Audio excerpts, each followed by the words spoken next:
I can only imagine that this individual growing up here had aspirations of one day being a professional athlete playing for a Boston professional franchise, and he's now officially doing that, playing for Boston Common in the TGL. Keegan Bradley is our guest this morning. Hey, Keegan. Hey, boys. How you doing? Thanks for joining us this morning. How are you? I'm doing good. I'm excited about tonight. I'm nervous, but really excited to do exactly what you said, to represent Boston, represent New England. Really fulfilling a lifelong dream tonight. I mean, who knew when you were, and I don't know if this is accurate or not, but the people have been texting in about it all morning long. Hopkinton High, number 3 when it came to order of importance. Is that correct? Yeah. Yes, that's correct. I mean, where's 2 and 1? Yeah, where are they? Where's 2 and 1 right now? For what? My favorite teams? No. When it comes to did they go on to play golf? Number 1 and number 2 on that team? Yeah. Oh, I see what you mean. Well, John Curran was number 1. He went to Vanderbilt. He played in the PGA Tour. My high school team was better than my college team, honestly, my freshman year. And then we had a girl on our team named Kim Donovan who went to Duke on a full scholarship, who was unbelievable as well. I mean, we were one of the best high school teams in the country, I think, and playing in Massachusetts, that was unheard of. It was like I said, my high school team was for sure better than my freshman year college team.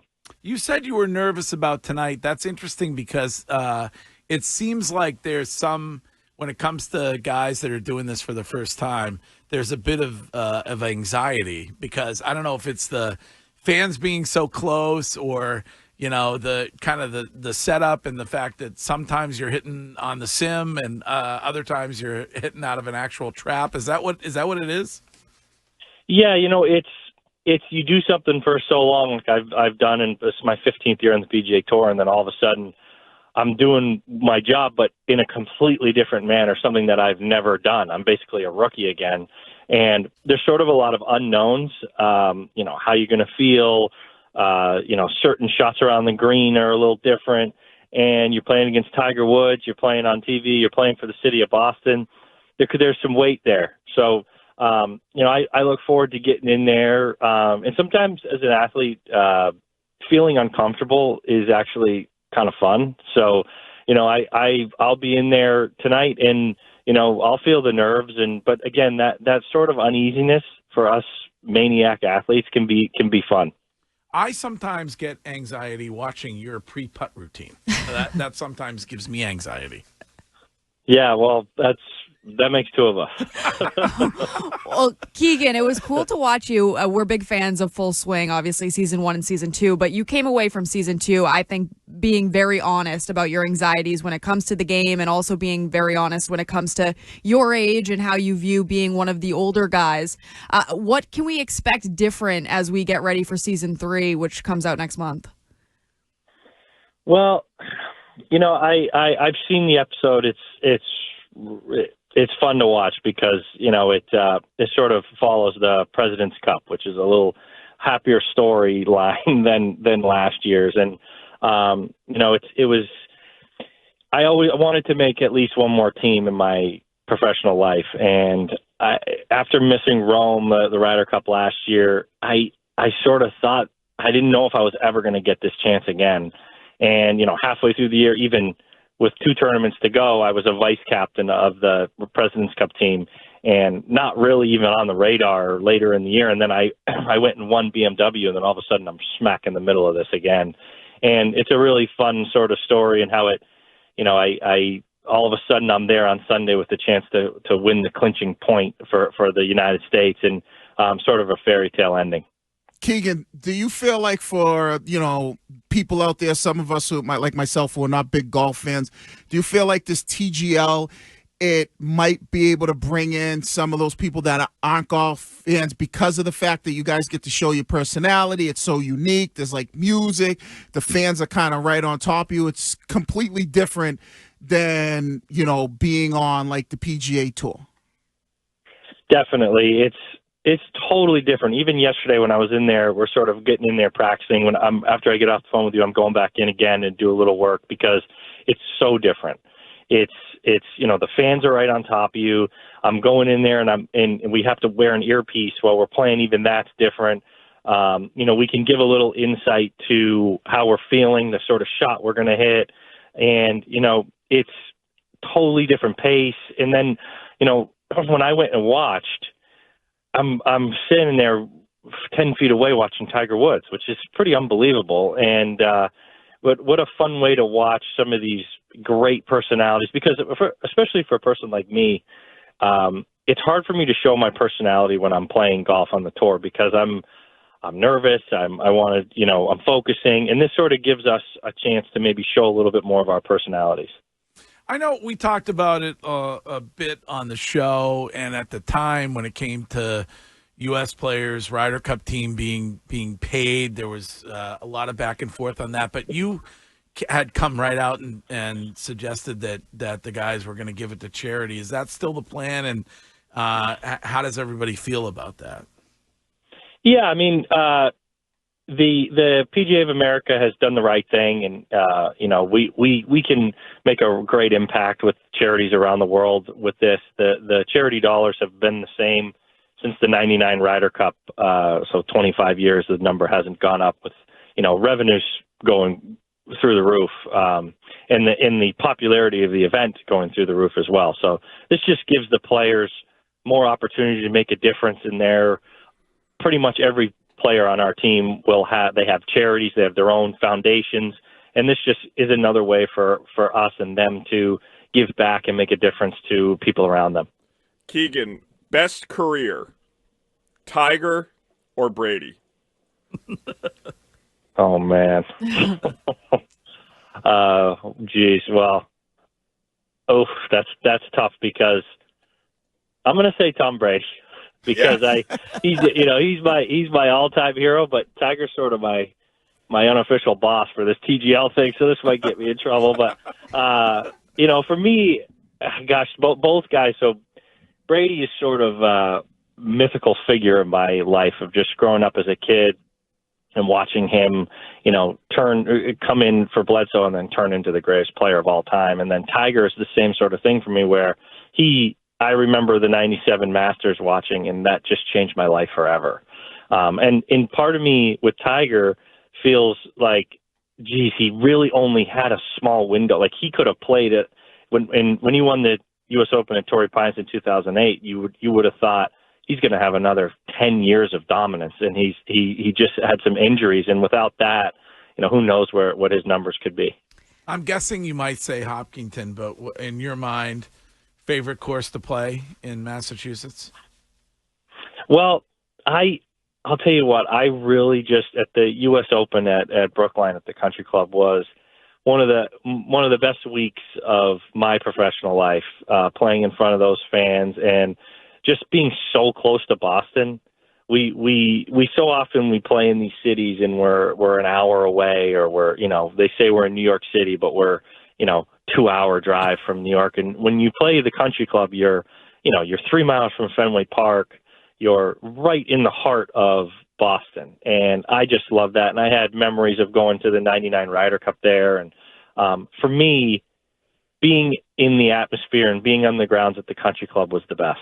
I thought you were going to say Ponkapock, but whatever. Keegan. I love the fog. Greg's a Leo J guy.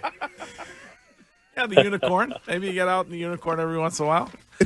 To help you out with your boss, what's it like, and I don't know if you've done it before, what's it like to be able to sit there and be out on the course with Tiger Woods and just kind of pick his brain when it comes to golf and maybe some things that could obviously help you become a better golfer? What is that conversation like, and is there anything that he's kind of given you that has, really benefited you from changing, and helping you with your career? Yeah, so Tiger has been great to me from the moment I stepped out on the tour in 2011. He, right before the 2012 Ryder Cup, he invited me to dinner. That's like 2 weeks before the Ryder Cup at Medina, and just me and him, and talked to me about the Ryder Cup. Him and Fred Couples always go off number 10 at 8 o'clock on Wednesday at Augusta. That's like everyone gets out of their way. You know they're going. I got to play with those two early on in my career, and Tiger would, say, come over. I remember a putt on 13. He said, come over and hit this putt. Everyone hits this 10 feet by or something like that. And then, little things like that. And then, through this Ryder Cup process, he's been one of the most helpful people for me personally, calling me, checking in. I've called him multiple times for advice on some ideas, and he's been super engaging. Everybody, when I got this captaincy, everyone was saying how much they're going to help me and blah, blah, blah. But the reality is Tiger has been, the guy that's really stepped up and helped me. And when you have a guy like Tiger as a resource and as a support system, it only makes things better for our team. Keegan, Bethpage hosting the Ryder Cup for the first time. What do you like about that course? I know nothing about it, so what makes it special? Well, the cool thing about Bethpage, I went to college at St. John's University in New York, and that was one of our home courses. And what makes Bethpage really special and unique is it's a true public golf course.